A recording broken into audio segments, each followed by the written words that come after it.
లోనిది ఏదియు నాకు అక్కరలేదు. ఆసాపు తన జీవితంలో భక్తిహీనులను చూసిన తర్వాత, నిరుత్సాహపడిన తర్వాత, దేవుని సన్నిధికి వెళ్ళి సత్యమును ఎరిగిన తర్వాత తను పశ్చాత్తాపడి మారు మనసు పొందుకొని, అయ్యో ఈ చిన్న విషయంలో నేను ఎలా తప్పిపోయాను అని ప్రభువుని క్షమాపణ అడిగి ఒక మాట మాట్లాడుతూ ఉన్నాడు. ఆకాశమందు నీవు తప్ప నాకెవరున్నారయ్యా? ప్రియ దేవుని బిడ్డలారా, అనేక సార్లు మనము దేవుని ఆశీర్వాదాలను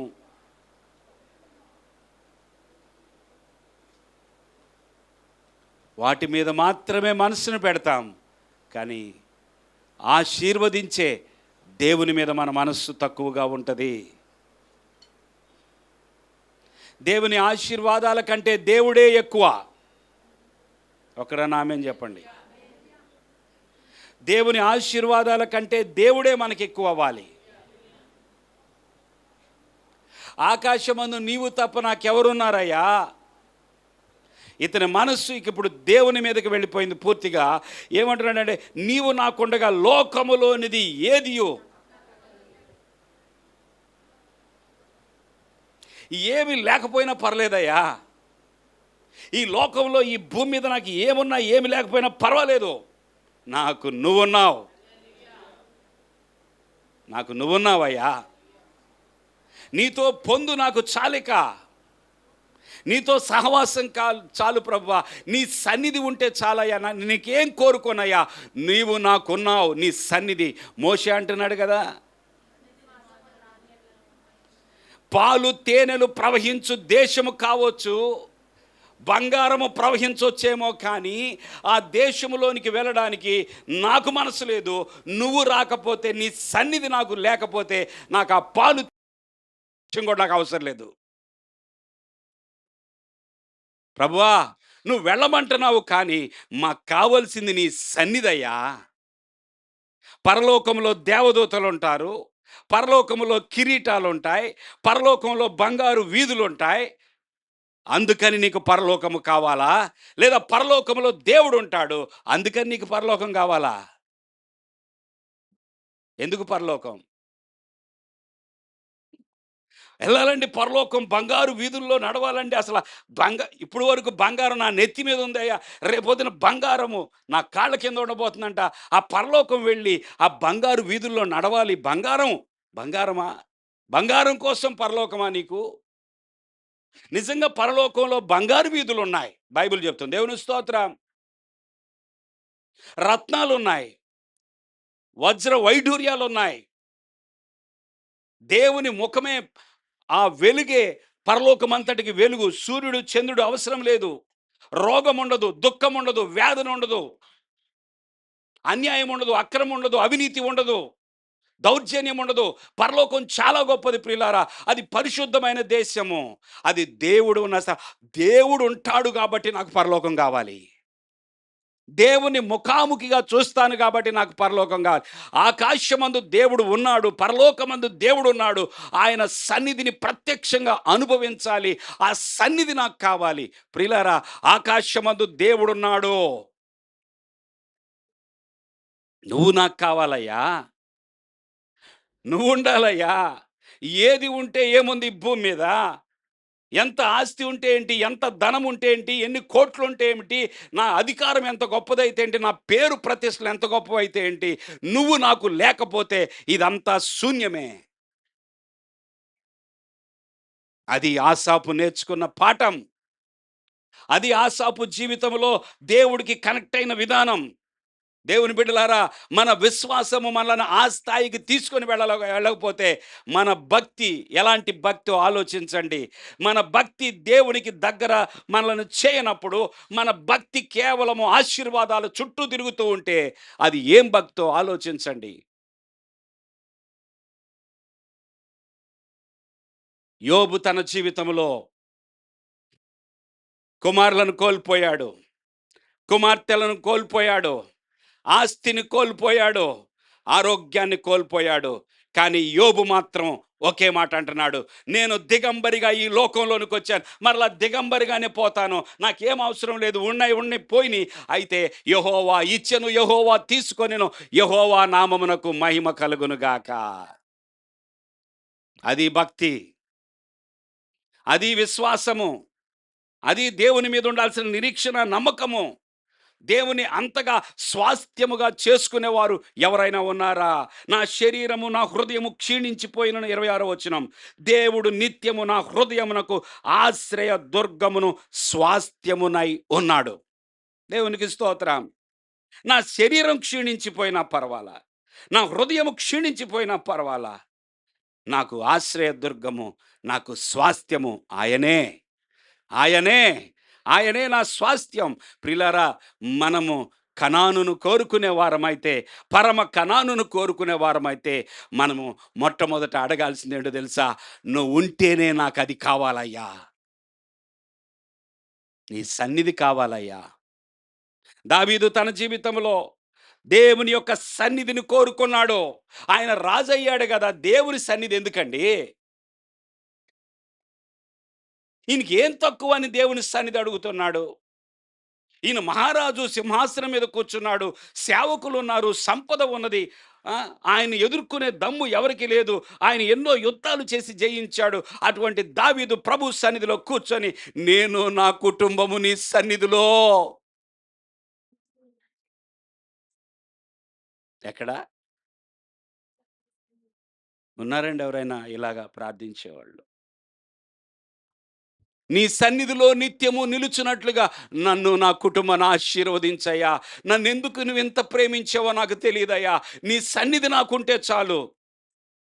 ఏ ఇంకొక 10 సంవత్సరాలు ఎక్కువ బతకాలయ్యా నేను, ఇంకా ఎన్ని యుద్ధాలు చేసిన నేనే జయించాలయ్యా, ఇంకా బాగా సంపాదించాలయ్యా, ఈ భూమి మీద తరతరాలు నా పేరే చెప్పుకోవాలయ్యా అని దావీదు ప్రార్థన చేయట్లేదే? నీ సన్నిధిలో నేను నా కుటుంబం నిత్యము ఉండునట్లుగా నన్ను ఆశీర్వదించు అంటున్నాడు. ఆయన సన్నిధిలో ఉండాలంట, అది ఆశీర్వాదం. ఏమని ప్రార్థన చేస్తున్నాం మనం ప్రతిరోజు? మీ అవసరాల గురించి అడగొద్దని నేను చెప్పట్లేదు. మన అవసరాలు ఎన్నో ఉన్నాయి, మనకి ఎన్నో ఇబ్బందులు ఉన్నాయి, ఎన్నో కష్టాలు ఉన్నాయి, అవి అడగొద్దని నేను చెప్పట్లేదు. కానీ నీ మనసు ఎక్కడ ఉన్నది? దేవుని మీద ఉన్నదా? ఆకాశమందు నీవు తప్ప నాకెవరున్నారయ్యా?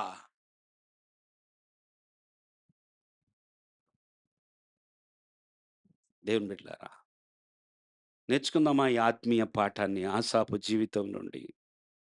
నీ సన్నిధి కావాలయ్యా. ఒక దైవజనుడు అన్నాడంట, నువ్వు నరకానికి వెళ్తావా అంటే, వెళ్తాను. ఎప్పుడో తెలుసా? ఆయన పాదాలు అక్కడుంటే నాకు నరకము ఇష్టమే. ఆయన పాదములు ఆయన నరకములో ఉంటే, దేవుడు, నేను నమ్మిన దేవుడి యొక్క పాదాలు అక్కడుంటే నేను నరకానికే వెళ్తానన్నాడంట. అంటే అర్థమవుతుందండి? అర్థమైందా? అపార్థమైందా మీకు? దేవుని స్తోత్రం. దేవుని స్తోత్రం. ఏం కోరుకుంటున్నామో తెలుసా మనం? ఏం కోరుకోవాలో తెలుసా? God's presence. God. God's presence అంటే నథింగ్ బట్ గాడ్. దేవుడి సన్నిధి నువ్వు కోరుకున్నావంటే దేవుణ్ణి కోరుకుంటున్నావు. దేవుని మందసము, దేవుని మందసం దగ్గరికి వెళుతున్నామంటే దేవుని దగ్గరికి వెళుతున్నాం. దేవుని మందసం ఉన్నదంట ఓబేదేదోము ఇంటిలో 3 నెలల్లో ఆ ఇల్లు ఆశీర్వదించబడింది. మనం ఎందుకు అడగట్లేదు దేవుని సన్నిధిని? ఆశీర్వాదాన్ని మనసులో పెట్టుకొని అడగమంటల్లా, దేవుని సన్నిధిని ప్రేమించి, దేవుని సన్నిధే నా ప్రాణం అనే ఉద్దేశంతో దేవుని సన్నిధిని అడిగితే, పిల్లరా, ఎంత గొప్ప మాట అండి. ఆ మాట ఎప్పుడు ఎక్కువగా గుర్తొస్తూ ఉంటది. నా సన్నిధి, నీ సన్నిధి నాతో రాని ఎడల నన్ను పంపకము. I will not go. నాకొద్దయ్యా, నేనెళ్ళను. ఈ ప్రజల్ని తీసుకెళ్ళను. ఈ భూమి మీద ఉన్న మనుషులందరిలో నుండి మాకు ప్రత్యేకత ఏమిటో తెలుసా? నీ సన్నిధి మాతో ఉండుటను బట్టియే మేము ప్రత్యేకించబడిన వారం. దేవుని స్తోత్రం చెల్లిద్దాం గట్టిగా. ఈ భూమి మీద నీకు దేవుణ్ణి ఎరగిన వారికి ఉన్న వ్యత్యాసం ఏంటో తెలుసా? నీతో దేవుని సన్నిధి ఉంటది. ఆ సన్నిధే ప్రత్యేకత. ఆ సన్నిధే ప్రత్యేకత. అందుకే మనం నిత్యము కూడా దేవుడిని కోరుకోవాలి. దేవుడి సన్నిధిని కోరుకోవాలి. అయ్యా! నువ్వు నాకు తోడుగా నువ్వు కావాలి. నువ్వు నా ఆశ్రయదుర్గం. ఈ భక్తిహీనులు చూసి నా మనసు పాడైపోయిందయ్యా! ఇక మాత్రం నేను వారిని చూడను. నేను నిన్ను చూస్తానయ్యా! ఏం కావాలయ్యా ఈ భూమి మీద? ఈ లోకంలో ఏం కావాలయ్యా? ఏం కావాలి? ఆశకి మితం ఉంటదా? కోరికలకి అదుపుంటదా? ఏం కావాలయ్యా? ఎంత కావాలయ్యా? ప్రియులారా, జక్కయ్య ఒకప్పుడు ప్రయాసపడ్డాడు. ఎంత ప్రయాసపడ్డాడో తెలుసా? దేనికోసం? డబ్బు కోసం.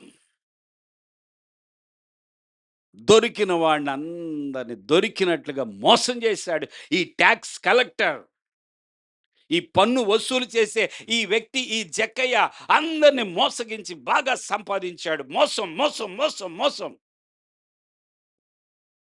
నిజం చెప్పాలంటే తొందరగా చిటికలో ధనవంతులయ్యేవాళ్ళు ఎవరంటే వాళ్ళే. మోసం చేసేవాళ్ళు, అక్రమం చేసేవాళ్ళు, అన్యాయం చేసేవాళ్ళు చిటికలో, చిటికలో ధనవంతులైపోతారు. ఆళ్ళకలా వచ్చేస్తాయి అంతే ప్రవాహంలాగా.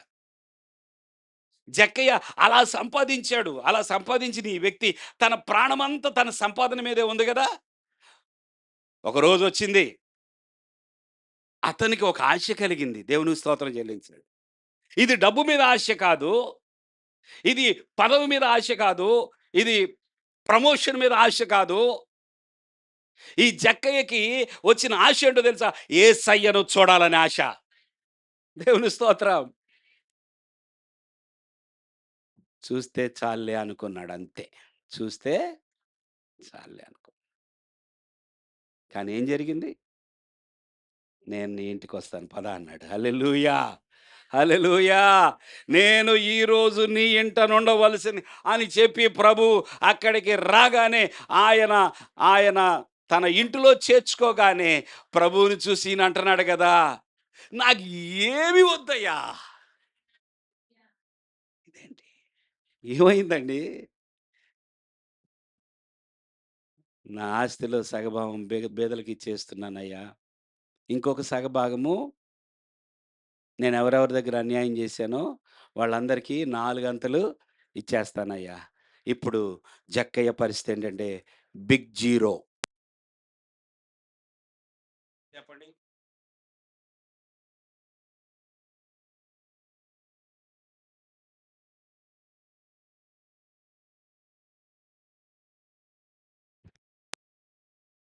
జక్కయ్య పరిస్థితేంటి? జీరో. అప్పటిదాకా హీరో అనుకోనున్నాడేమో. ఇప్పుడు జక్కయ్య ఏమయ్యాడు? జీరో.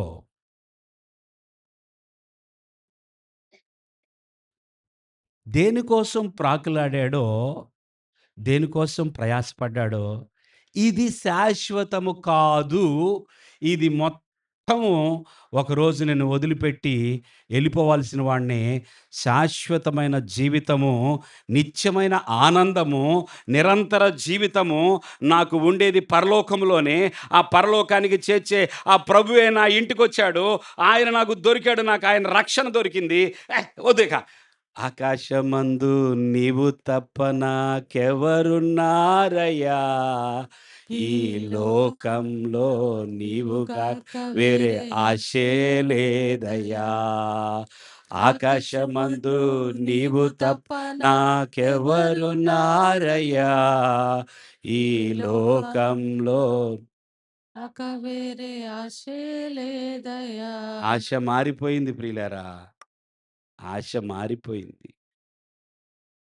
ఆసాపు ఆశ మారిపోయినట్లుగా జక్కయ్య ఆశ కూడా మారిపోయింది. మనము నేర్చుకోవాలి ఈ ఉదయకాల సమయమందు. మన హృదయం దేని కొరకు తపిస్తుంది? కొంతమందికి తిండి మీద ప్రాణం. కొంతమందికి బట్టల మీదే ప్రాణం, కొంతమందికి వారి బిడ్డల మీదే ప్రాణం, కొంతమందికి ఆస్తుల మీద ప్రాణం.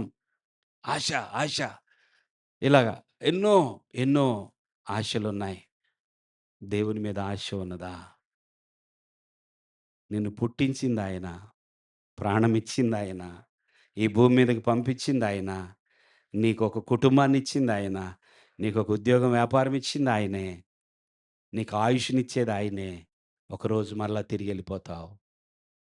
ఎక్కడి నుంచొస్తే అక్కడికి వెళ్ళాల్సిందే. మరేంటి? నీ ఆశ ఈ భూమి మీదే పెట్టుకొని ఉండిపోతావా? దేవుని మీద ఆశ పెట్టుకొని బ్రతుకుదామా?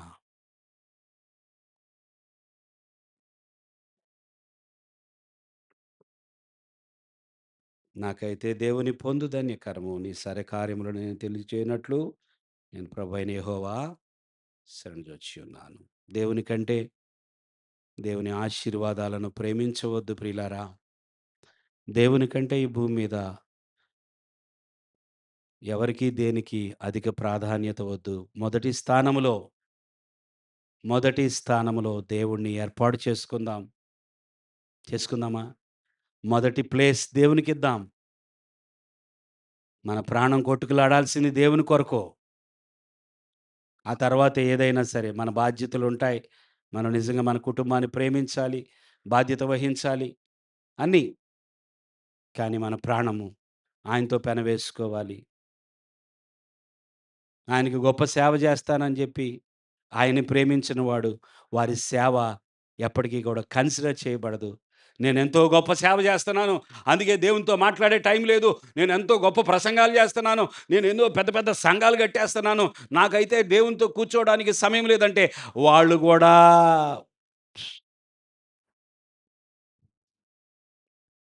దేవుడే ముఖ్యం. తర్వాతే సేవ అయినా గూడా. దేవుడే మొదటి స్థానం. మొదట ఆయనతో ఉండటానికి తన శిష్యులను పిలిచాడంట. ఆ తర్వాత పరిచర్యకి ఆయన పంపించాడు. పరిచర్య ఎక్కువైపోకూడదు దేవుని కంటే. దేవుడే ప్రాధాన్యత. పరిచర్య తర్వాత. అదేంటండి పాస్టర్ గారు అలా మాట్లాడుతున్నారు? అవును, అది నిజం. అది సత్యం.